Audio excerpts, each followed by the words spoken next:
こんにちは、イザベルです。半年ぐらい日本の仙台に住んでいました。東北大学に留学していたんですよ。皆さんが思っているように、ケベック州と日本では生活習慣が全然違いますね。今考えると、最初の数週間は正直大変でした。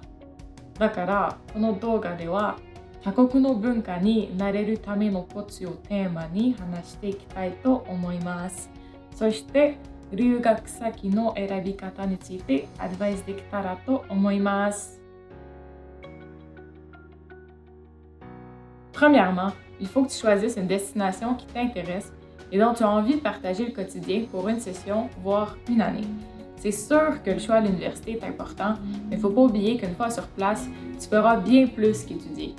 Il faut prendre en compte dans ton choix toute la dimension culturelle de ton échange, donc quelle est la culture d'accueil, la langue d'usage, la religion, etc. Afin de faire un choix éclairé, je te conseille de faire une petite introspection de tes expériences où tu as déjà dû faire preuve d'adaptation. Par exemple, as-tu déjà voyagé seul à l'international? Est-ce qu'en ce moment tu vis en appartement ou chez tes parents?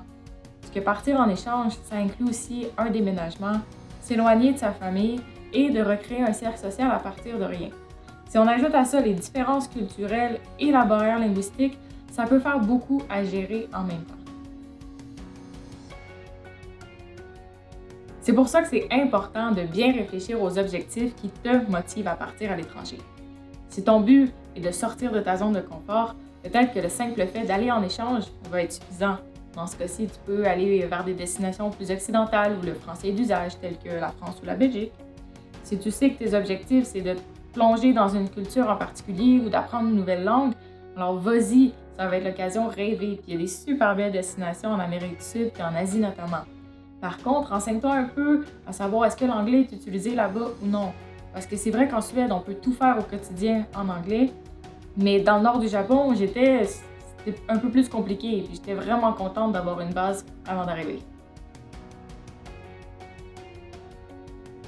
Maintenant que ton choix est fait, il faut tout de suite commencer à se préparer puisque le départ, ça arrive vite. Forcément, les destinations qui sont un peu plus exotiques vont demander plus de préparation avant le départ. Déjà, je te recommande fortement d'apprendre la langue parce que ça va être la clé pour profiter au maximum de ton échange, de te faire des amis locaux et de t'immerger dans la culture de ton pays d'accueil.